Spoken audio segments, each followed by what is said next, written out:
Cinema ಇಂಡಸ್ಟ್ರಿಗೆ ಬಂದ್ಮೇಲೆ ಒಂದು ಲವ್ ಸ್ಟೋರಿ ಇದೆ, ಪಕ್ಕದಲ್ಲೇ ಕೂತಿಯಾರ ಎಕ್ಸಾಂಪಲ್.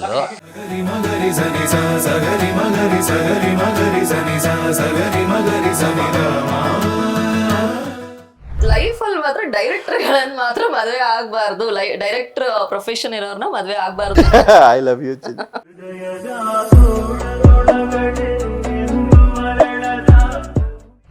ನೀವೀಗ ಬರ್ತೀರಾ ಇಲ್ಲ ನಾನ್ ಚೆನ್ನೈಗೆ ಬರ್ಲಾ? ಯಾರು ಏರ್ಪೋರ್ಟಿಗೆ ಬಂದಿದ್ದಂಗೆ ಏರ್ಪೋರ್ಟಿಗೆ ಬಂದಿದ್ರಾ? ಸಿಗ್ತೀನೋ ಇಲ್ವೋ ಡೌಟ್ ಅಲ್ಲಿ ಏರ್ಪೋರ್ಟಿಗೆ ಬಂದಿದ್ರು. ಅದು ಲವ್ ಮ್ಯಾರೇಜ್ ಅನ್ನೋಗಿನ ಅರೇಂಜೇ ಜಾಸ್ತಿ ಆಗೋಯ್ತಲ್ಲ. ಅಂದ್ರೆ ನಮ್ ತಂದೆ ತಾಯಿ, ಅವ್ರ ತಂದೆ ತಾಯಿ, ಫ್ಯಾಮಿಲೀಸ್, ಅವ್ರದ್ದು ದೊಡ್ಡ ಫ್ಯಾಮಿಲಿ, ನಮ್ದು ದೊಡ್ಡ ಫ್ಯಾಮಿಲಿ. ಸೊ ಎಲ್ಲರೂ ಕೂತ್ಕೊಂಡು ಮಾತಾಡ್ಕೊಂಡು, ಬಟ್ ಮ್ಯಾಕ್ಸಿಮಮ್ ಟೈಮ್ ಅವರೇನೆ ಕಾಂಪ್ರಮೈಸ್ ಆಗಿ. ಇದಿನೇ ಇಲ್ವಲ್ಲ. And he is very caring, family man, totally a family man.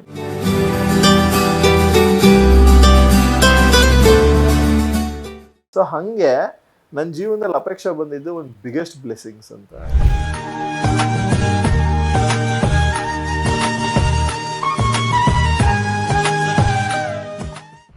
Love story ಕೇಳ್ತಾ ಇದ್ದೆ. ಕಾಲೇಜ್ ಟೈಮಲ್ಲಿ ಯಾವುದೂ ಇರ್ಲಿಲ್ಲ, ಬಟ್ ಆದ್ರೆ ಸಿನಿಮಾ ಇಂಡಸ್ಟ್ರಿಗೆ ಬಂದ್ಮೇಲೆ ಒಂದು ಲವ್ ಸ್ಟೋರಿ ಇದೆ, ಪಕ್ಕದಲ್ಲೇ ಕೂತಿಯಾರ ಎಕ್ಸಾಂಪಲ್. ಬಟ್ ಮೋಸ್ಟ್ಲಿ ಸಾಕಷ್ಟು ಜನ ಗೊತ್ತಿಲ್ಲ ನಿಮ್ ಲವ್ ಸ್ಟೋರಿ ಹೇಗೆ ಆಯ್ತು, ಯಾರಿಂದ ಆಯ್ತು, ಹೇಗಾಯ್ತು, ಯಾರನ್ನ ಬೆಳೆಸ್ಕೊಂಡ್ರು. ಇದು ನನ್ನಿಂದಾನೇ ಆಗಿದ್ದು. ಓಕೆ.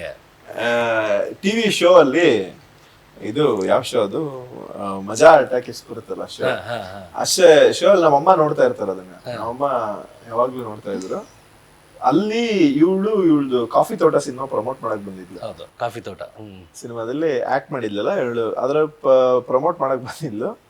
ಅದನ್ನ ನೋಡ್ಬಿಟ್ಟು ಯಾರಿದು ಅಂತೇಳಿ ಜಸ್ಟ್ ನಿಮಗೆ ಅನ್ಸಿದ ಅಮ್ಮಂಗ?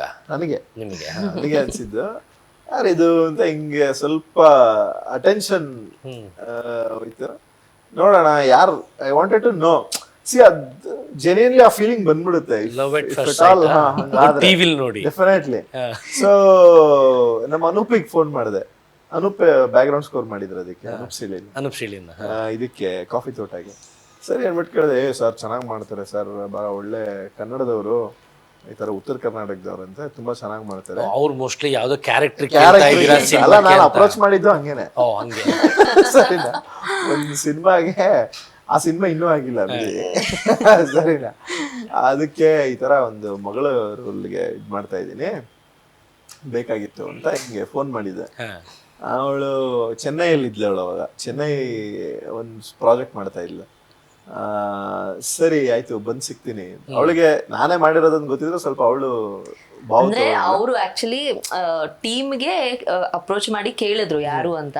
ನನಗೆ ಸೀತಾರಾಮ್ ಸರ್ ಹೇಳಿದ್ರು, TN ಸೀತಾರಾಮ್ ಸರ್, ಅಂದ್ರೆ ಅಪೇಕ್ಷಾ ನೋಡು ಸಿನಿಮಾ ರಿಲೀಸ್ ಆಗಿಲ್ಲ ನಿಂದಿನು, but still you are getting good offers. ಒಂದ್ 2-3 ಜನ ನನ್ನನ್ನೇ ಕೇಳಿದ್ದಾರೆ. ಸೊ ಡೈರೆಕ್ಟ್ ಆಗಿ ನಿನ್ ನಂಬರ್ ನಾನು ಶೇರ್ ಮಾಡಿದೀನಿ, ನಿನಗ್ ಕಾಲ್ ಬರ್ಬೋದು ಅಂತ ನನಗೂ ಹೇಳಿಟ್ಟಿದ್ರು. I still remember. ಇವ್ರು ಕಾಲ್ ಮಾಡಿದ್ರು ನಂಗೆ. ಟ್ರೂ ಕಾಲರ್ ಅಲ್ಲಿ ಆಕ್ಚುಲಿ ಗೊತ್ತಾಗುತ್ತೆ ಪವನ್ ಒಡೆಯರ್ ಅಂತ. ನನ್ಗೂ ಗೊತ್ತಾಯ್ತು ಪವನ್ ಒಡೆಯರ್ ಅಂದ ತಕ್ಷಣ. ಆಕ್ಚುಲಿ ತುಂಬಾನೇ ಎಕ್ಸೈಟ್ ಆದೆ. ಲೈಕ್ ಆಲ್ರೆಡಿ ನೋಡಿದಿರಿ ಸಿನಿಮಾ ಎಲ್ಲ ಅವಾಗ ನೀವು? ನನಗೆ ಇವ್ರ ಮೋಸ್ಟ್ ಫೇವ್ರೆಟ್ ಸಿನಿಮಾ ಅಂದ್ರೆ ಜೆಸ್ಸಿ. ನನಗ್ ಬಹಳ ಇಷ್ಟ ಜೆಸ್ಸಿ. ಬಟ್ ಇವ್ರದೇನೋ ನನಗ್ ಗೊತ್ತಿಲ್ಲ, ಹಂಗೆ ನೋಡ್ಬಿಟ್ಟಿದೀನಿ. ಬಹಳ ಅಂದ್ರೆ ಬಹಳ ಇಷ್ಟ ನಂಗೆ ಆ ಸಿನಿಮಾ. ಆಮೇಲೆ ಪವನ್ ಒಡೆಯರ್ ಅಂದ ತಕ್ಷಣ ರಣವಿಕ್ರಮ, ಗೂಗ್ಲಿ ಎಲ್ಲ ಮಾಡಿದ್ದಾರೆ ಅಂತ ಗೊತ್ತಿತ್ತು. ಎಲ್ಲ ಈ ತರ ಸ್ಟಾರ್ ಡೈರೆಕ್ಟರು, ಯಂಗ್ ಡೈರೆಕ್ಟ್ರು, ಎವ್ರಿ ಒನ್. ಅದು ನಂಗೆ ಸೀತಾರಾಮ್ ಸರ್ ಬೇರೆ ಹೇಳಿದ್ರಲ್ಲ. ಪವನ್ ಒಡೆಯರ್ ಅಂತ ಬರ್ತಾ ಇದೆ. ಮತ್ತೆ ನಾನಾಗ್ಲೇ ಇದನ್ನ ತೋರ್ಸ್ಬಾರ್ದು, ಹಾ ಹೇಳಿ ಯಾರು ಅಂತ ಬೇಕಂತಲೇ ಕೇಳಿ ಆ ತರ ಕೇಳ್ದೆ. ಇವರು ನಾನು ಪವನ್ ಒಡೆಯರ್ ಅಂತ ಈ ತರ ಸಿನಿಮಾ ಮಾಡ್ತಾ ಇದ್ದೀನಿ, ಅದಕ್ಕೆ ನಿಮ್ಮನ್ನ ಕಾಸ್ಟಿಂಗ್ ನೋಡ್ಬೇಕಿತ್ತು ಅಂತ ಅಂದ್ರು. ನಾನು ಹೌದಾ, ಓಕೆ, ನಾನು ಚೆನ್ನೈಯಲ್ಲಿದ್ದೀನಿ, ಚೆನ್ನೈಯಿಂದ ಬಂದ ತಕ್ಷಣ ಸಿಗ್ತೀನಿ ಅಂತ ಹೇಳಿದೆ. ಅದು ಹೆಂಗಾಗೋಯ್ತು ಅಂದ್ರೆ ನಿಜವಾಗ್ಲೂ, ಅಂದ್ರೆ ಈಗಲೂ ಹೇಳ್ತಾರೆ ನೀನ್ ಸುಳ್ಳು ಹೇಳ್ದೆ ಅಂತ ಅವ್ರು ಅನ್ಕೊಂಡಿದ್ದಾರೆ, ಬಟ್ ನಿಜವಾಗ್ಲೂ ನನ್ನ ಸ್ಕೆಡ್ಯೂಲ್ ಹಂಗೆ ಇತ್ತು. ಅವಾಗ ಏನಾಗಿತ್ತು, ನಂಗೆ 3 ಪ್ರಾಜೆಕ್ಟ್ಸ್ ಇತ್ತು, 2 ಕನ್ನಡದಲ್ಲಿ 1 ತಮಿಳ್ ಇತ್ತು. ಹೆಂಗೆ ಅಂದ್ರೆ ಅಲ್ಲಿ ಮುಗಿಸ್ಕೊಳ್ಳೋದು, ಇಲ್ಲಿ ಬರೋದು, ಇಲ್ಲಿ shooting. Even I was doing television also ಅವಾಗ ಇಲ್ಲಿ. ಸೊ ಟೆಲಿವಿಷನ್ ಅಂದ್ರೆ ಕಂಟಿನ್ಯೂಸ್ ಸ್ಕೆಡ್ಯೂಲ್ಸ್ ಇರುತ್ತೆ. ಮತ್ತೆ ಹೋಗೋದು ಬರೀ ಹಿಂಗೆ ಆಗೋದು. ಇವರು 2-3 ಸರಿ ಫೋನ್ ಮಾಡಿದಾಗ್ಲೂ ನಾನು ಇನ್ನೂ ಬಂದಿಲ್ಲ ಸಿಗ್ತೀನಿ ಅಂತಾನೆ ಹೇಳ್ತಾ ಇದ್ದೆ. One day he call me, I was in Chennai. Phone ಮಾಡ್ಬಿಟ್ಟು, ಅಂದ್ರೆ ಅವತ್ತಿನ ದಿನ ಆಕ್ಚುಲಿ ಪವನ್ ಒಡೆಯರ್ ನನ್ನ ಜೊತೆ ಮಾತಾಡಿದ್ದು. ಅಷ್ಟು ದಿನದವರೆಗೂ ಆ ಇಂಪ್ರೆಸ್ ಮಾಡೋ ಲೆವೆಲ್ಗೆ ನೀವೀಗ ಬರ್ತೀರಾ ಇಲ್ಲ ನಾನು ಚೆನ್ನೈಗೆ ಬರ್ಲಾ ಹೀ ನಾನ್ ಶಾಕು ಏನ್ ಹಿಂಗಂತಿದ್ದಾರೆ ಇವರು. ನಾನು ಲೈಕ್ ಇಲ್ಲ ನಾನು ಬರ್ತೀನಿ ಅಂತ ಹೇಳಿ ಸುಳ್ಳ ಅಂತ ಹೇಳಿ ಸುಳ್ಳ ಇದು ಯಾರು ಏರ್ಪೋರ್ಟಿಗೆ ಬಂದಿದ್ದಂಗೆ ಏರ್ಪೋರ್ಟಿಗೆ ಬಂದಿದ್ರಾ? ಸಿಗ್ತೀನೋ ಏನೋ ಡೌಟ್ ಅಲ್ಲಿ ಏರ್ಪೋರ್ಟಿಗೆ ಬಂದಿದ್ರು. ಇಲ್ಲಿ ಬೆಂಗಳೂರಿಗೆ ಬಂದಾಗ ನೀವು ಚೆನ್ನೈಯಿಂದ ಬಂದು ಆಮೇಲೆ ಅದೇ ಫಸ್ಟ್ ಮೀಟಾ ಏರ್ಪೋರ್ಟ್ ಅಲ್ಲಿ? ಫಸ್ಟ್ ಮೀಟ್ ಅದಾದ್ಮೇಲೆ ಕತೆ ಹೇಳ್ತೀನಿ ಅಂತಾನೆ ಬಂದಿದ್ದು. ಏರ್ಪೋರ್ಟ್ ಅಲ್ಲೇ ಕತೆ ಹೇಳ್ತೀನಿ ಅಂತ ಬೇರೆ ಕತೆ ಹೇಳ್ತಾ ಇದ್ದೆ. ಬೇರೆ ಕತೆ ಹೇಳ್ತಾ ಇದ್ದೆ. ಕತೆ ಹೇಳ್ತಾನೆ ಇದ್ದೆ ಒಟ್ನಲ್ಲಿ ಸಿಕ್ದಾಗೆಲ್ಲ. ಸಿನಿಮಾ ಕತೆ ಬಿಟ್ಟು ಬೇರೆ ಸಿನಿಮಾ ಕತೆ ಎಲ್ಲ ನಾನು ಇವತ್ತು ಹೇಳ್ತಾರೆ ಅವತ್ತು ಹೇಳ್ತಾರೆ ಅಂತ ಎಷ್ಟು 6 ವರ್ಷ ಆಯ್ತು. ಯಾವ ಕತೆನೂ ಹೇಳಿಲ್ಲ. ಬೇರೆ ಯಾವ್ದಾದ್ ಕತೆ ಹೇಳಿದ್ರು? ಎಲ್ಲ ಹಿಂಗೆ ನಾವ್ ಮೀಟ್ ಆದಾಗೆಲ್ಲ ಅಪ್ಪ ಅಮ್ಮ ಹಿಂಗೆ ನಾನ್ ಕುಣಿಗಲ್ಲವನು ಈ ತರ ನಾನು ಒಂದೇ ಸತಿ ಡೈರೆಕ್ಟ್ ಆಗಿ ಆಮೇಲೆ ಐ ಲವ್ ಯು ಅಂತ ಹೇಳೇ ಇಲ್ಲ. ನಾನು ಇವತ್ತು ಹೇಳಿಲ್ಲ, ಮೋಸ್ಟ್ಲಿ ಇವತ್ತವರೆಗೂ ಹೇಳಿಲ್ಲ. ಹೇಳ್ಬಿಡಿ ಇಲ್ಲ ಐ ಲವ್ ಯು ಡೈರೆಕ್ಟ್ ಆಗಿ ನೋಡಿ ನಾನು ನಿಮ್ಮ ಮದುವೆ ಆಗ್ಬೇಕು ಅಂತ ಇದ್ದೀನಿ. ಫಸ್ಟ್ ಮೀಟ್ ಅಲ್ಲ ಅಪ್ರೋಚ್ ಫಸ್ಟ್ ಮೀಟ್ ಸೀದಾ ದೊಡ್ಡ ಗಣೇಶನ್ ದೇವಸ್ಥಾನ ಹತ್ರ ಕರ್ಕೊಂಡು ಹೋದೆ ಏರ್ಪೋರ್ಟ್ ಇಂದ. ಹಿಂಗೆ ಅಲ್ಲ, ಅದು ಸೆಕೆಂಡ್ ಏರ್ಪೋರ್ಟ್ ಅಲ್ಲಿ ನೀವು ಫಸ್ಟ್ ಟಿವಿ ಬಿಟ್ಟು ಅವ್ರನ್ನ ಎದುರುಗಡೆ ನೋಡಿದಾಗ ಎದುರುಗಡೆ ಹೇಗಿತ್ತು ನಿಮ್ಮ ಒಂದು ಚೆನ್ನಾಗಿತ್ತು?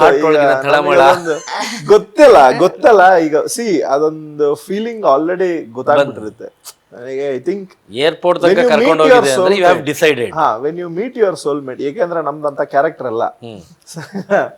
ಈ ಅದೊಂದು ಯಾವ್ದೋ ಕಾಣದ ಶಕ್ತಿ ಅಲ್ಲಿವರೆಗೂ ಏರ್ಪೋರ್ಟ್ ವರೆಗೂ ಪಿಕಪ್ ಮಾಡಕ್ ಕರ್ಕೊಂಡು ಹೋಗಿದೆ ಅಂತಂದ್ರೆ ಅದು ಏನೋ ಒಂದು ಆ ಶಕ್ತಿಗೆ ಪವರ್ ಇದೆ ಆಯ್ತಲ್ಲ. ಸೊ ಅಲ್ಲೇ ಡಿಸೈಡೆಡ್. ಆಮೇಲೆ ಈಗ ಹಿಂಗೆ ಡ್ರಾಪ್ ಮಾಡಿ ಓಕೆ ಕತೆ ಸಿಗ್ತಿದೆ. ನೆಕ್ಸ್ಟ್ ವಿಸಿಟ್ ಅಲ್ಲೇ I said see I want to marry you. ಏನ್ ಜೋಕ್ ಮಾಡ್ತಿದ್ದೀರಾ? ಇಲ್ಲ ಐ ಆಮ್ ಸೀರಿಯಸ್. ಇಲ್ಲ ನೀವು ಯಾಕೋ ಬೇರೆ ತರ you are talking something else, ಏನಕ್ಕೋ ಬಂದು ಏನೋ ಇಳುವಂತರ ಭಯ ಸ್ಟಾರ್ಟ್ ಆಯ್ತು. ನಾನೇನೋ ಪ್ರ್ಯಾಂಕ್ ಮಾಡ್ತಾ ಇದ್ದೀನಿ, ಸುಮ್ಮನೆ ಟೈಮ್ ಪಾಸ್ ಇದು ಮಾಡ್ತಿದ್ದೀನಿ ಅನ್ನೋ ತರ ಅವಳಿಗೆ ಡೌಟ್ ಬಂತು. ಕರೆಕ್ಟಾಗಿ ಅವಾಗ ಗಣೇಶ ಗುಡಿ ಮುಂದೆ ಇದ್ವಿ ಅನ್ಸುತ್ತೆ ಮೋಸ್ಟ್ಲಿ. ಲೆಫ್ಟ್ಗೆ ಆಗ್ತೇ ಸೀದಾ. ನೀವು ಅಮ್ಮಂಗೆ ಫೋನ್ ಮಾಡಿ ಕೇಳು, ಫೋನ್ ಮಾಡಿ ನೀವು ಅಮ್ಮಂಗೆ. ಅವಳು ಯಾಕೆ ಅವಳಿಗೆ ಶಾಕು. ಅವಳಿಗೆ ನನ್ ಕಮಾಂಡ್ ತಗೋಬೇಕಾ, ಅವಳ ಬುದ್ಧಿ ಉಪಯೋಗಿಸಿ ಏನ್ ರಿಯಾಕ್ಟ್ ಮಾಡ್ಬೇಕನ್ನೋ ಗ್ಯಾಪೇ ಕೊಟ್ಟಿಲ್ಲ ಅವಳು. ಪಾಪ ಮತ್ತೆ ನಿಮ್ಗೆ ಈಗ ಅವ್ರು ಹೇಳೋದಿಲ್ಲ ಫಸ್ಟ್ ಟೈಮ್ ನೋಡಿದಾಗ ಪವನ್ ಒಡೆಯರ್ ಅಂದ್ಕೂಡ ನಿಮ್ ಸಿನಿಮಾಗಳೆಲ್ಲ ಪಾಸ್ ಆಗಿದ್ದಾವೆ. ಎರಡನೇ ಮೀಟಿಂಗ್ ಅಲ್ಲಿ ಡೈರೆಕ್ಟ್ ಆಗಿ ಹೇಳಿದ್ರೆ ಅವ್ರ ಅಮ್ಮಂಗೆ ಫೋನ್ ಮಾಡಿಸ್ದೇ ಬಿಟ್ಟೆ ಅಲ್ಲಿ. ಅದು ಮುಂಚೆನೂ ಹಂಗೆ ಅಂದ್ರೆ ಮಾತಾಡ್ಬೇಕಾರೆ ಹಿ ಆಸ್ಟ್ ಮೀ ಅಂದ್ರೆ ಹೆಂಗೆ ಲೈಕ್ ಮದ್ವೆ ಹಿಂಗೆ ಅಂತ ಕೇಳಿದ್ರು ನನ್ಗೆ. ಅಂದ್ರೆ ಇನ್ನು ಸಿನಿಮಾ ಬಗ್ಗೆ ಮೀಟಿಂಗ್ ಅಂತ ಅಂದಾಗ ಯಾಕೆ ಮದ್ವೆ ಬಗ್ಗೆ ಕೇಳ್ತಾರೆ ಅಂತ ನನಗೂ ಗೊತ್ತಿಲ್ಲ. ಐ ವಾಸ್ ಲೈಕ್ ಏನೋ ಕೇಳಿದ್ರಲ್ಲ ಅಂದ್ಬಿಟ್ಟು ನಾನೇನ್ ಹೇಳ್ದೆ, ಇಲ್ಲ ನಮ್ ತಂದೆ ತಾಯಿ ಯಾರು ಇದ್ ಮಾಡ್ತಾರೋ ಆತರ ಅಂತ. ಅಂದ್ರೆ ಅವ್ರು ತಿಳ್ಕೊಂಡೆ ನನ್ನನ್ನು ಇದ್ ಮಾಡಿದ್ದು. ಓಕೆ ಇವಳ ಹತ್ರ ಮಾತಾಡಿದ್ರೆ ಏನು ಉಪಯೋಗ ಇಲ್ಲ, ನಿಮ್ಮ ಅಪ್ಪ ಅಮ್ಮನ ಹತ್ರ ಮಾತಾಡ್ಬಿಡೋಣ. ಅವ್ರಿಗೆ ಭಯ ಇತ್ತಲ್ಲ, ಅದೊಂದು ಇನ್ಸೆಕ್ಯೂರಿಟಿ ಇತ್ತಲ್ಲ, ಏನೋ ನಾನ್ ಟೈಮ್ ಪಾಸ್ ಅವು ಇವು ಅಂತ ಇನ್ಸೆಕ್ಯೂರಿಟಿನ ಕೇಳ್ಬಿಡಿ. ಹಿಂಗೆ ಈ ತರ ಲಕ್ಕಿಲಿ ನಮ್ ರಿಲೇಟಿವ್ ಯಾರೋ ಅವ್ರ ಮನೆ ಹತ್ರ ಇರೋರೆ ಇದ್ರ ಬಾಗಲಕೋಟೆಲಿ. ಸೊ ಹಂಗಾಗಿ ನನ್ ಫ್ಯಾಮಿಲಿ ಬಗ್ಗೆ ನಮ್ ಬಗ್ಗೆ ಇನ್ನೂ ಗೊತ್ತಿತ್ತು ಅವ್ರಿಗೂ. ಸೊ ಆಗಿ ಎಂಗೇಜ್ಮೆಂಟ್ ಆಗೋಯ್ತು. ಏನಾದ್ರು ಮನೇಲಿ ಅಮ್ಮಂಗ್ ಫೋನ್ ಮಾಡಿದ್ ಕೂಡಲೇ ಅದೇ ನಾನು ಈಗಲೂ ಅಂತಿರ್ತೀನಿ ಅಮ್ಮಂಗೆ. ನಾನೇ ನಂದು ಆಕ್ಚುಲಿ ಹೆಂಗೆ ಅಂದ್ರೆ story, I am basically fashion designer. ಬೆಂಗಳೂರಿಗೆ ಬಂದಿದ್ದೆ ಫ್ಯಾಷನ್ ಡಿಸೈನಿಂಗ್ ಮಾಡಬೇಕು. I wanted to get in to that ಅಂತ. ಬಟ್ ಸಮ್ಹೌ ಈ ರೂಟ್ ಇಂದ ಟೆಲಿವಿಷನ್ ಇಂದ ಐ ಸ್ಟಾರ್ಟೆಡ್ ಮೈ ಕರಿಯರ್. ಮನೇಲಿ ಅಂತ ಏನು ಇಂಟ್ರೆಸ್ಟ್ ಇರ್ಲಿಲ್ಲ, ನಾನು ಸಿನಿಮಾ ಹೋಗ್ಬೇಕು, ಸಿನಿಮಾ ಫೀಲ್ಡ್ ಅಂತ ಇಂಟ್ರೆಸ್ಟ್ ಇರ್ಲಿಲ್ಲ. ನಾವು ಅಮ್ಮಂಗೆ ಒಂದೇ ಭಯ ಏನೋ, ನೀನ್ ಅಲ್ಲಿ ಹೋಗ್ತೀಯಾ, ಐ ಮೀನ್ ಅದೇ ಲವ್ ಮ್ಯಾರೇಜ್ ಇದೆಲ್ಲ ಇದಾಗ್ಬಿಡತ್ತೆ ಬೇಡ ಅನ್ನೋ ಒಂದು ಫ್ಯಾಮಿಲಿ ಯಾವಾಗ್ಲೂ ಅದೊಂದು ಭಯ ಇತ್ತು ಅವ್ರಿಗೆ. ನಾನು ಇಲ್ಲ ಅಮ್ಮ ಆ ಥರ ಎಲ್ಲ ಏನಿಲ್ಲ ಅಮ್ಮ, ನಾವ್ ಅನ್ಕೊಂಡಿದ್ದೆ ಬೇರೆ ಬಟ್ ಇರೋದೇ ಬೇರೆ, ಐ ಟ್ರೈ ನೋಡೋಣ ಹೌ ಇಟ್ ಗೋಸ್ ಅಂತ. ನಂಗೆ ಒಳ್ಳೊಳ್ಳೆ ಪ್ರಾಜೆಕ್ಟ್ಸು ಒಳ್ಳೊಳ್ಳೆ ಟೀಮ್ಸ್ ಈ ತರ ವರ್ಕ್ ಮಾಡ್ಕೊಂಡು ಹೋಗಿ ನನಗೇನ್ ಡೌಟು, ನಾನು ಈ ತರ ಫೋನ್ ಮಾಡಿ ಹೇಳಿದ್ರೆ ಗ್ಯಾರಂಟಿ ನೆಕ್ಸ್ಟ್ ಡೇ ನಾನು ಬಾಗಲಕೋಟೆಗೆ ಹಚ್ಕೋತಾರೆ ಅನ್ನೋದಿತ್ತು ನನಗೆ ಹಂಗೆ ಗ್ಯಾರಂಟಿನೇ ಇತ್ತು.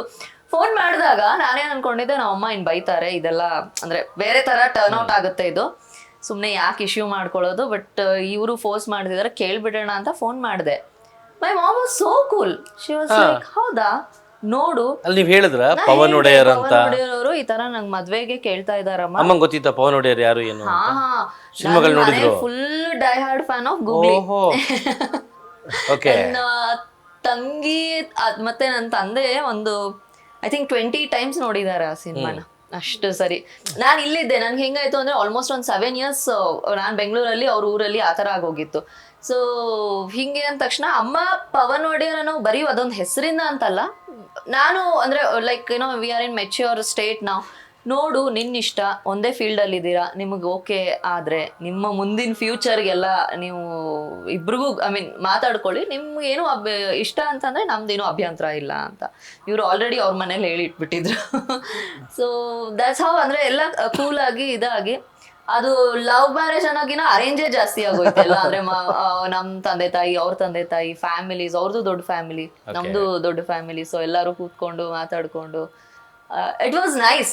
ಅಂದ್ರೆ I didn't miss love marriage also, I didn't miss arrange marriage also. ಆ ತರ ಆಯ್ತು. ನಾವು ಹೆಣ್ಣೋಡೋ ಶಾಸ್ತ್ರ ಕೂಡ ಮಾಡಿದೀವಿ ಲೇಟರ್ ಆನ್. ಓಕೆ, ಬಟ್ ನಿಮ್ಗೆ ಆ ಮೂಮೆಂಟ್ ಅಲ್ಲಿ ಯೂಶುವಲಿ ಆಕ್ಟ್ರೆಸ್ ಆಗಿದ್ರಿ, ಎಲ್ಲ ನೋಡಿದಾಗ ಡೈರೆಕ್ಟ್ರು ಇರುತ್ತಲ್ಲ, ಏನೋ ಒಂದು ಇರುತ್ತೆ. ಸಡನ್ ಆಗಿ ಒಂದು ಅಪ್ರೋಚ್ ಮಾಡಿದ್ಕೊಳ್ಳೆ ನಿಮ್ಮ ತಲೆಯಲ್ಲಿ ಏನಿತ್ತು ಅವತ್ತು?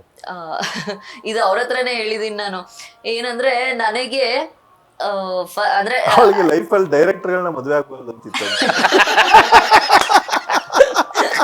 ಅಂದ್ರೆ ಫಸ್ಟ್ ಇದೇನೋ ನನ್ನ ಫೀಲ್ಡ್ ಅಲ್ಲಿ ಬೇಡವೇ ಬೇಡ ಅನ್ನೋದು ಒಂದಿತ್ತು.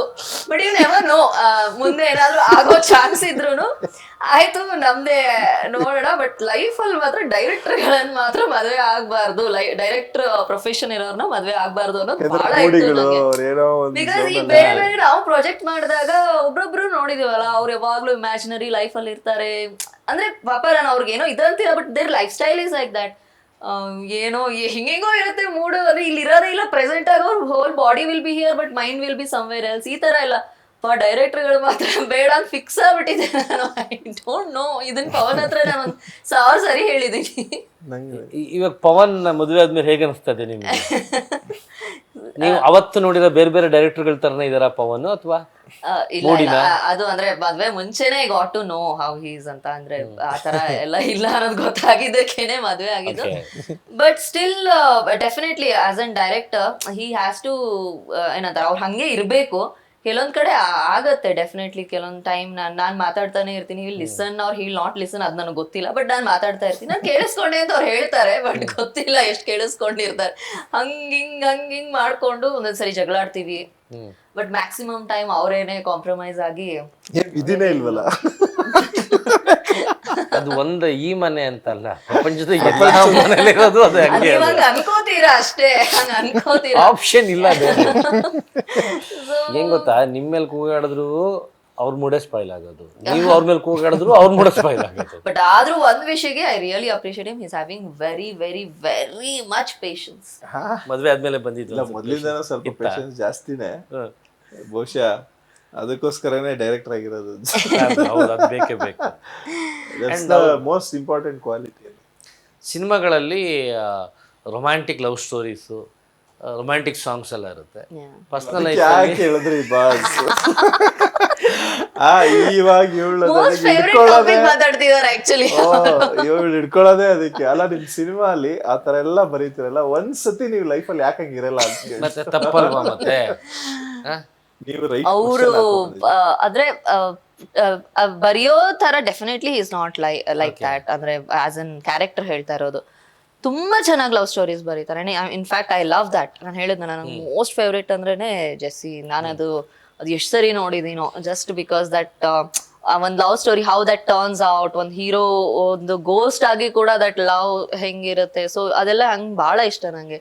ಇನ್ಫ್ಯಾಕ್ಟ್ ಗೂಗ್ಲಿ ಅಲ್ಲಿ ಕೂಡ, ಆಮೇಲೆ ರಣವಿಕ್ರಮದಲ್ಲಿ Appu sir the previous one, ಅಂದ್ರೆ ಹಿಂದಿನ ಜನ್ಮದ್ ಬರುತ್ತಲ್ಲ ಅದು, ಅದೆಲ್ಲ ನಂಗೆ ಬಹಳ ಅಂದ್ರೆ ವೆರಿ ಸೆನ್ಸೇಷನಲ್. ಆತರ ಇವಾಗ್ಲೂ ಅಷ್ಟೇ. ನಾನ್ ಮದ್ವೆ ಆದ್ಮೇಲೆ ನಟ ಸಾರ್ವಭೌಮ ಮತ್ತೆ ರೆಮೋ ಸಿನಿಮಾ ಮಾಡಿದ್. ನಟ ಸಾರ್ವಭೌಮನು ಅವಾಗ್ಲೇನೆ like he was writing and all. ಆಮೇಲೆ ರೆಮೋ ಕೂಡ, Remo is also my most favourite actually. ತುಂಬಾ ಇಷ್ಟ ನಂಗೆ ಆ ಕತೆ, ಮಾತ್ರ ಬಹಳ ಅಂದ್ರೆ ಬಹಳ ಇಷ್ಟ.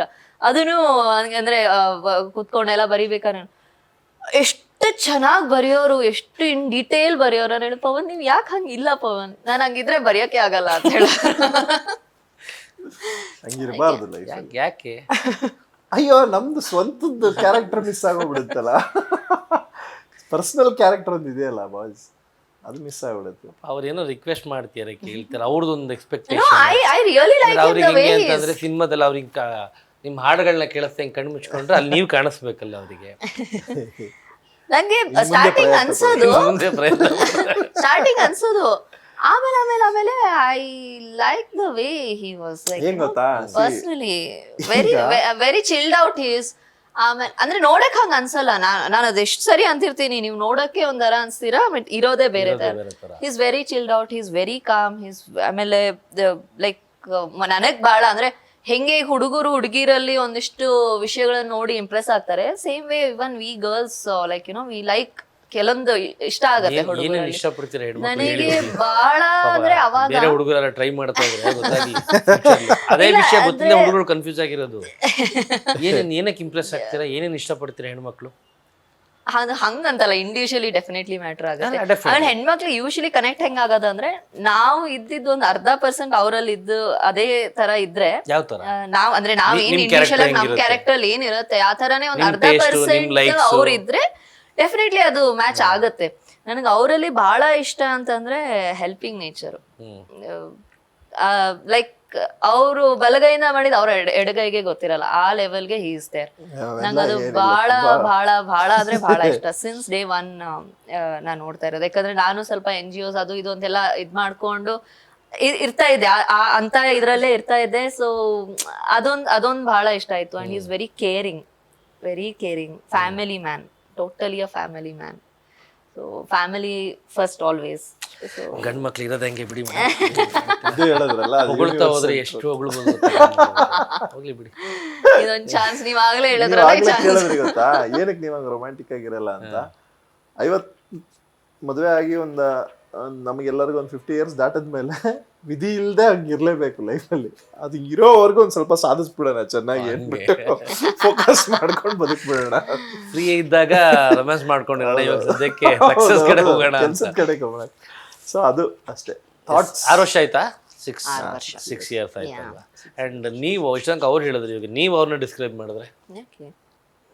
ಅಪೇಕ್ಷಾ ಹೆಂಗೆ ಅಂತಂದ್ರೆ, ಒಂದು ಈಗ ನನ್ನ ಲೈಫಲ್ಲಿ ಈಗ ಒಂದೊಂದು ಸ್ಟೇಜ್ಗಳಿರುತ್ತೆ ಗೊತ್ತಾ. ಒಂದೊಂದು ಸ್ಟೇಜ್ ಅಂದ್ರೆ which is a big blessings ಅಂತ ಹೇಳ್ತೀವಿ. ಈಗ ನಾನು ಏನು 10th ಫೇಲ್ ಆದೆ ಓದ್ಬೇಕಾದ್ರೆ. ಅದು ಕೆಲವ್ರು ನೆಗೆಟಿವ್ ಹೇಳಿ, ಬಟ್ ನನಗೆ ಬ್ಲೆಸ್ಸಿಂಗ್ಸ್. ಅವಾಗ್ಲೇ ನನಗೆ ಗೊತ್ತಾಗಿದ್ದು, ಗೆದ್ರೆ ಸವನೇ ಈ ಸಮಾಜ ಮರ್ಯಾದೆ ಕೊಡೋದು ಅನ್ನೋದು ಅವಾಗ ಗೊತ್ತಾಗಿದ್ದು ನನಗೆ. ಸೊ ಸ್ಟಡೀಸ್ ಅಲ್ಲಿ ಐ ನೆವರ್ ಟರ್ನ್ ಬ್ಯಾಕ್. ಯಾವತ್ತು ಹಿಂದೆ ತಿರುಗಿ ನೋಡ್ಲೇ ಇಲ್ಲ ನಾನು ಸ್ಟಡೀಸ್ ಅಲ್ಲಿ. ಆ ಫೇಲ್ಯೂರೇ ನನಗೆ ಇದಾಗಿದ್ದು. ಅದೇ ರೀತಿ ನಂದು ಬೇರೆ ಏನೋ ಒಂದು ಲೈಫ್ ಸ್ಟೈಲ್ ಇಟ್ಕೊಂಡಿದ್ದು, ಸಿನಿಮಾನ ಆಯ್ಕೆ ಮಾಡ್ಕೊಂಡಿದ್ದು ಬ್ಲೆಸ್ಸಿಂಗ್ಸ್. ಸೊ ಹಂಗೆ ನನ್ನ ಜೀವನದಲ್ಲಿ ಅಪೇಕ್ಷೆ ಬಂದಿದ್ದು ಒಂದು ಬಿಗ್ಗೆಸ್ಟ್ ಬ್ಲೆಸ್ಸಿಂಗ್ಸ್ ಅಂತ ಹೇಳೋದಕ್ಕೆ ಇಷ್ಟಪಡ್ತೀನಿ. ಯಾಕೆಂತಂದ್ರೆ ಶಿ ಅಂಡರ್ಸ್ಟ್ಯಾಂಡ್ಸ್ ಮೀ ಮೋರ್. ಈಗ ಬಿಕಾಸ್ ಒಂದು ಫ್ಯಾಮಿಲಿ ನಾವು ಅನ್ಕೋತೀವಿ ಮದುವೆ ಆಗಿ ಅದಾದ್ಮೇಲೆ ಅಂದ್ರೆ ಒಂದು ಬೇರೆನೆ ಒಬ್ಬೊಬ್ರ ಲೈಫಲ್ಲೂ ಒಂದೊಂದು ತರ ಡೈವರ್ಷನ್ಸ್ ಹೋಗುತ್ತೆ ಮದುವೆ ಆದ್ಮೇಲೆ. ಸೊ ಹಂಗೆ ಆದಾಗ ಸ್ವಲ್ಪ ಅಂದ್ರೆ I was ready to take responsibilities, but at the same time ನಂದು ಬೇರೆ ಡ್ರೀಮ್ಸ್ಗಳು ತುಂಬಾ ದೊಡ್ಡದಾಗಿದ್ದರಿಂದ ಸ್ಯಾಕ್ರಿಫೈಸಸ್ ಜಾಸ್ತಿ ಇರುತ್ತೆ. ನಾನೀಗ ಅವಳು ಆಕ್ಟ್ರು, ನನ್ನ ಮದುವೆ ಆಗೋ ಟೈಮಲ್ಲಿ ಅವಳು ಹೆವಿ ಬ್ಯುಸಿ ಇದ್ದಂಥ ಆಕ್ಟ್ರು.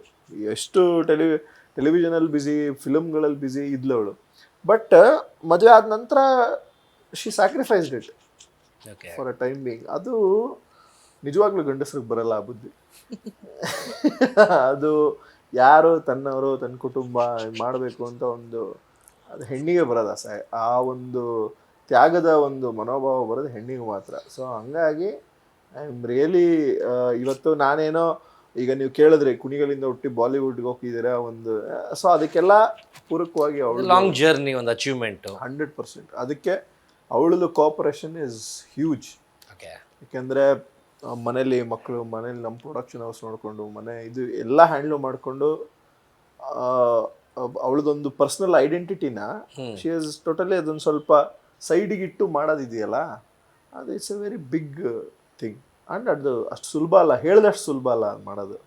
ಬಿಕಾಸ್ ಅದು ಐ ಕ್ಯಾನ್ ಅಂಡರ್ಸ್ಟ್ಯಾಂಡ್ ವಾಟ್ ಈಗ ಫೇಮ್ ಮತ್ತು ಅದೊಂದು ಡೈಲಿ ಅದೊಂದು ಮೇಕಪ್ ಹಾಕಿ ಯಾವಾಗಲೂ ಕ್ಯಾಮ್ರಾ ಮುಂದೆ ನಿಂತವ್ರಿಗೆ ಯಾವಾಗಲೂ ಮನೇಲಿ ಇರಬೇಕು ಇದು ಮಾಡಬೇಕು ಅಂತಂದ್ರೆ ಇಟ್ ಇಸ್ ನಾಟ್ ಈಸಿ. ಯಾವ ಥರ ನೀವು ಕತೆ ಬರೀತಾ ಅವ್ರಿಗೆಲ್ಲ ಕತೆ ಹೇಳ್ತಾ ಇರ್ತೀರಾ? ರೀಡಿಂಗು ಡಿಸ್ಕಷನ್ ನಡೆಯುತ್ತಾ ಮನೇಲಿ? She is a very good critic. ಅಲ್ಲೆಲ್ಲಾದ್ರೂ ಒಂದು ಪಕ್ಕ ಆನೆಸ್ಟ್ ಆಡಿಯನ್. ಅದು ಚೆನ್ನಾಗಿಲ್ಲ ಅಂದ್ರೆ ಚೆನ್ನಾಗಿಲ್ಲ ಆನ್ ಫೇಸೇ. ಅವ್ರ ಕತೆಗಳು ಹೇಳಿದಾಗ ಸೊ ನಿಮ್ಮಲ್ಲಿರೋ ಆಕ್ಟ್ರೆಸ್ ಎದ್ದು ಇದು ನಾನು ಮಾಡಿದ್ರೆ ಹೇಗಿರುತ್ತೆ ಅನ್ನೋ ಥರ ಬರುತ್ತಾ ಫೀಲ್? ಯೂಶುವಲ್ ಆಗಂತೂ ಇದ್ದೇ ಇರುತ್ತೆ. ಅದ್ ಇದಂತಲ್ಲ, ಫಾರ್ ಎವ್ರಿ ಸಿನಿಮಾ ಅಂದ್ರೆ ನನಗ್ ಸಿನಿಮಾ ಹುಚ್ಚು ಹಂಗೆ ಇದ್ದಿದ್ದು ಮೊದ್ಲಿಂದ. ನಾನ್ ಚಿಕ್ಕವಳಿದ್ದಾಗ ಈ ಕರ್ಪೂರದ ಗೊಂಬೆ ಎಲ್ಲ ನೋಡ್ಬಿಟ್ಟು ಶ್ರುತಿ ಅವ್ರ ಲೆವೆಲ್ಗೆಲ್ಲ ಆಕ್ಟಿಂಗ್ ಮನೆಯಲ್ಲೇ ಮಾಡ್ತಾ ಇದ್ದೆ. ಅಂದ್ರೆ ಹಂಗ ಹುಚ್ಚು ನಂಗೆ ಸಿನಿಮಾ. ಪ್ರತಿಯೊಂದ್ ಸಿನಿಮಾದಲ್ಲೂ ಆ ಕ್ಯಾರೆಕ್ಟರ್ ನಾನು ಅನ್ಕೊಂಡೆ ನಾನು ಆ ಸಿನಿಮಾ ನೋಡೋದು. ಈಗ್ಲೂ ಹಂಗೆ, ಅದು ಮೊದ್ಲಿಂದ ಹಂಗೆ. I don't know why, but ಯಾವ ಸಿನಿಮಾ ನೋಡಿದ್ರು ಅದ್ರಲ್ಲಿ ಆ ಕ್ಯಾರೆಕ್ಟರ್ ನಾನೇ ಅನ್ಕೊಂಡೆ ನೋಡ್ತಾ ಇರ್ತೀನಿ. ನಾನ್ ಮಾಡಿದ್ರೆ ಅಂತಲ್ಲ, ನಾನೇ ಅನ್ಕೊಂಡೆ ನೋಡ್ತಾ ಇರ್ತೀನಿ. But what I believe is ಆ ಕ್ಯಾರೆಕ್ಟರ್ ಅವ್ರಿಗೆ ಅಂತಾನೆ ಇರುತ್ತೆ. Not every one can perform it. ಎಲ್ಲಾರು ಹೇಳ್ಬೋದು, ನಾನ್ ಮಾಡಿದ್ರೆ ಚೆನ್ನಾಗಿತ್ತು, ನೀನ್ ಮಾಡಿದ್ರೆ ಚೆನ್ನಾಗಿತ್ತು, ಇವ್ರು ಮಾಡಿದ್ರೆ ಚೆನ್ನಾಗಿತ್ತು ಎಲ್ಲ ಹೇಳ್ಬೋದು. ಬಟ್ ಅವರಿಗೆ ಅಂತಾನೆ ಆ ಕ್ಯಾರೆಕ್ಟರ್ ಇರುತ್ತೆ. So that is meant for them. So ನಾನ್ ಆಮೇಲೆ ನನ್ನ choosing of subject is also different. ನಾನೊಂದ್ ಸ್ವಲ್ಪ ಕ್ಯಾರೆಕ್ಟರ್ ಓರಿಯೆಂಟೆಡ್, ವಿಮೆನ್ ಓರಿಯೆಂಟೆಡ್ ಆ ತರ ಸಬ್ಜೆಕ್ಟ್ ಸೆಲೆಕ್ಟ್ ಮಾಡೋದು. ಸೊ ಹಿಂಗಾಗಿ ಎಲ್ಲದಕ್ಕೂ ಅಷ್ಟೇ ಎಕ್ಸೈಟ್ಮೆಂಟ್ ಇಲ್ಲ ನಂಗೆ. ಅದಕ್ಕೆ ಜೆಸ್ಸಿಗೆ ಕನೆಕ್ಟ್ ಆಗಿದ್ದು ಜಾಸ್ತಿ. ಸೊ ಹಂಗಾಗಿ ಆ ತರ ಏನಾದ್ರು ಇದ್ರೆ ಮಾತ್ರ ಐ ಫೀಲ್ ಎಕ್ಸೈಟ್ಮೆಂಟ್. ಇಲ್ಲಾಂದ್ರೆ ಕತೆನ ಬರೀ ಕತೆ ತರ ಕೇಳ್ತೀನಿ. ನಾನು ಅದೇ ಹೇಳ್ತೀನಿ, ಅವಳು ಕಮ್ ಬ್ಯಾಕ್ ಕೂಡ ಮಾಡ್ತಾಳೆ. ಸ್ವಲ್ಪ ಟೈಮ್ ತಗೊಂಡು she will definitely come back. And ನಾವುಗಳು ನೋಡಿರೋ ಪವನ್ ಬೇರೆ, ನೀವು ನೋಡೋ ಪವನ್ ಬೇರೆ ಮನೇಲಿ. ಸೊ ಆ ಪವನ್ ಬಗ್ಗೆ ಹೇಳಕ್ ಹೋದ್ರೆ what he likes, what he don't likes? ಫುಡ್ಡಿನಾ? He is little foodie, what I found. ನೀವು ಚೆನ್ನಾಗಿ ಕುಕ್ ಮಾಡ್ತೀರಾ? ಅದು ನೀವೇ ಕೇಳ್ಬೇಕು ನಾನು. ಅಂದ್ರೆ ಏನ್ ಫೇವ್ರೆಟ್ ಫುಡ್ಸ್ ಅವರಿಗೆ? ಪಕ್ಕ ಸೌತ್ ಇಂಡಿಯನ್, ಅದ್ರಲ್ಲೂ pure veg. Pure veg, pure veg. ನನಗೆ ಆಕ್ಚುಲಿ ಕುಕಿಂಗ್ ಬರ್ತಿರ್ಲಿಲ್ಲ. ನಂದು ನಾರ್ತ್ ಕರ್ನಾಟಕ. ಹೆಂಗಾಗೋಯ್ತು ಅಂದ್ರೆ, ದೋ he is also from north Karnataka, but ಅವ್ರು ಹುಟ್ಟಿ ಬೆಳ್ದಿದ್ದೆಲ್ಲ ಕುಣಿಗಲ್ಲು. ಸೊ ಇಸ್ ಪಕ್ಕ ಸೌತ್ ಇಂಡಿಯನ್. ಬೆಳ್ದಿದ್ ರೀತಿ ಹಂಗಾಗಿರೋದ್ರಿಂದ ಸೌತ್ ಇಂಡಿಯನ್. ನಾನು ನಾರ್ತ್ ಕರ್ನಾಟಕ, ಬಾಗಲಕೋಟೆ. ಜೋಳದ ರೊಟ್ಟಿ ಅನ್ನೋಗಿಂತ ಈ ಚಪಾತಿ ಪಲ್ಯ, ಜೋಳದ ರೊಟ್ಟಿ, ಅದೇ ಈ ತರ ಫುಡ್ ಸ್ವಲ್ಪ ಡ್ರೈ ನಮ್ ಕಡೆ ಎಲ್ಲ ಊಟ. ಈ ತರ ಅನ್ನ ಸಾಂಬಾರು, ವೆರೈಟೀಸ್ ಆಫ್ ದೋಸಾ, ಇಡ್ಲಿ, ಅದು ಇದು ಅಂದ್ರೆ that is all special dishes ನಮ್ಗೆ ಆ ಕಡೆ. ಸೊ ಸ್ವಲ್ಪ south and north food change ಆಗತ್ತೆ. ಕುಕಿಂಗ್ ಬರ್ತಾ ಇರ್ಲಿಲ್ಲ, to be frank. Day by day ನಾ ಕುಕಿಂಗ್ ಆಕ್ಚುಲ್ ಆಗಿ ಸ್ಟಾರ್ಟ್ ಮಾಡಿದ್ದೆ ಕೋವಿಡ್ ಅಲ್ಲಿ. ವಿ ಗಾಟ್ ಮಚ್ ಟೈಮ್ ಅಲ್ಲ ಅವಾಗ. ಮಚ್ ಟೈಮ್ ಅಲ್ಲ, ನೋ ಆಪ್ಷನ್. ಹೊರಗಡೆ ತರಕಾಗ್ಲಿಲ್ಲ. ಆಮೇಲೆ ನಮ್ಮೇಲೆ ಎಕ್ಸ್ಪೆರಿಮೆಂಟ್ ಮಾಡಿ ಮಣ್ಣಿ ಮೇಲೆನಾ? ಮೀನ್ ವೈಲ್ ಹೆಂಗಾಯ್ತು ಅಂದ್ರೆ ಅವಾಗ ಟೈಮು ಇರ್ತಿತ್ತಲ್ವಾ. ಸೊ ಕಲ್ತೆ. ಸುಮ್ನೆ ಏನೇನೋ ಡಿಶ್ ಮಾಡ್ತಿದ್ದೆ ಪಾಪ. ಅದೇ ಎಕ್ಸ್ಪೆರಿಮೆಂಟ್ ಡೆಫಿನೆಟ್ಲಿ ಮಾಡಿದೀನಿ. Then I got to know what he likes. ನಾನು ಅದ್ ಮಾಡಿದ್ರೆ ಹಿ ವಿಲ್ ಡೆಫಿನೆಟ್ಲಿ ಲೈಕ್ ಅಂತ I learned south Indian dishes. ಅವ್ರಿಗೋಸ್ಕರ ಐ ಪ್ರಿಪೇರ್ ಸೌತ್ ಇಂಡಿಯನ್. ಆ ಟೈಮಲ್ಲಿ ಅವರು ಚೆನ್ನಾಗಿಲ್ಲ ಅಂತ ಹೇಳಂಗಿಲ್ಲ. ಕೇಳ್ಬೇಕು ಸಂದೀಪ್, ಏನ್ ಗೊತ್ತಾ, ನಾನ್ ಪ್ರೆಗ್ನೆಂಟ್ ಇದ್ದಾಗ ನನ್ಗೆ ಅದಂತಲ್ಲ, ಮುಂಚೆಯಿಂದಾನು ನಾನು ಏನಾದ್ರು ಮಾಡಿ ಅಂದ್ರೆ ಅಡ್ಗೆ ಮನೆಗೆ ಹೋಗಲ್ಲ ಪವನ್. ಅದೊಂದ್ ವಿಷಯ ನಂಗೆ ಬಹಳ ಇದು, ಹೋಗೋದೇ ಇಲ್ಲ. ಹೌದಾ? ನಾನಲ್ಲ, ಯಾರು ಹೋಗ್ತಾರೆ, ಎಲ್ಲರೂ ಹೋಗ್ತಾರೆ, ಹಂಗೇನಿಲ್ಲ, ಹೋಗಲ್ಲ ಅವರು. ಬಟ್ ಪ್ರೆಗ್ನೆಂಟ್ ಇದ್ನಲ್ಲ, ಓಕೆ. ಇದು ಪವನ್ ಆಕ್ಚುಲಿ ಆಫೀಸ್ ಅಲ್ಲಿ ತುಂಬಾ ಚೆನ್ನಾಗಿ ಅಡಿಗೆ ಮಾಡೋದು ನೋಡಿ. ಇದೇ ಬರೋದು, ಎಲ್ಲರೂ ಹಿಂಗ್ ಹೇಳ್ತಾರೆ. ಅದೇನಾದ್ರೂ ಗೊತ್ತಾಗ್ಬಿಟ್ರೆ ಅವ್ರಿಗೆ ಡ್ಯೂಟಿ ಬಿದ್ಬಿಡುತ್ತೆ. ಈಗಿರೋ ಡ್ಯೂಟಿಗಳೇ ಪ್ಲೀಸ್ ಮಾಡಾಕಿ, ಇಲ್ಲಾಂದ್ರೆ ಮಕ್ಕಳ ಕಡೆಯಿಂದ ಹೇಳ್ಸುತ್ತೆ ಪಾಪ ಪ್ಲೀಸ್ ಏನಾದ್ರು ಮಾಡ್ಕೊಡು. ನಾನ್ ಪ್ರೆಗ್ನೆಂಟ್ ಇದ್ದಾಗ ಐ ಸೆಡ್ ಪವನ್, ಇಲ್ಲ ಪವನ್ ನೀವೇನಾದ್ರು ಮಾಡ್ಕೊಡಿ, ನಾನ್ ತಿಂತೀನಿ, ಬಟ್ ನೀವೇ ಮಾಡ್ಲೇಬೇಕು. ಅದ್ ಇರ್ಲಿಲ್ಲ, ಆದ್ರೂ ಸುಮ್ನೆ ಮಾಡಿಸ್ಬೇಕು ಅಂತ ಮಾಡಿದ್ರು. ಚಿತ್ರಾನ್ನ ಮಾಡ್ಕೊಟ್ರು. ಅದ್ ಮಾಡಿ ಕೊಟ್ಟಿ ತಿಂದ್ ನೋಡಿದ್ರೆ ಅದ್ ಫಸ್ಟ್ ಟೈಮ್ ಮಾಡಿದ್ದಾರೆ ಅಂತ ಯಾರು ಹೇಳಕ್ ಆಗಲ್ಲ. That time I got to first time ನಿಮಗೆ ಮಾಡ್ಕೊಟ್ಟಿದ್ದು. ಸೊ ಅವಾಗ ಗೊತ್ತಾಯ್ತಾ ಇವ್ರಿಗೆ ಬರತ್ತೆ, ಸುಮ್ಮನೆ ಕಾಗೆ ಹಾಸಿದಾರೆ, ಬರಲ್ಲ ಅಂದ್ಬಿಟ್ಟು. ಊರ್ ಬಿಟ್ಟು ಬೆಂಗಳೂರಿಗೆ ಬಂದಿರೋ ಪ್ರತಿಯೊಬ್ಬ ಹುಡುಗರು ಅಡಿಗೆ ಕಲ್ತಿರ್ತಾರೆ. ಬದುಕ್ಬೇಕಲ್ಲ ಜೀವನದಲ್ಲಿ, ಏನೋ ಒಂದ್ ಮಾಡ್ಕೊಂಡು. ನಾನಂದ್ರೆ ಯಾಕೆ ಹಿಂಗೆ ಅಂದ್ರೆ, ಏನಂಗ್ ಬರತ್ತೆ ಅಂತ ಹೇಳ್ಬಿಟ್ರೆ ನೀನ್ ದಿನ ಮಾಡ್ಸಿದ್ರೆ ಏನ್ ಮಾಡೋದು, ಅದಕ್ಕೆ ಬರಲ್ಲ ಅಂತ ಹೇಳ್ತೀನಿ. Beat plus Karnataka.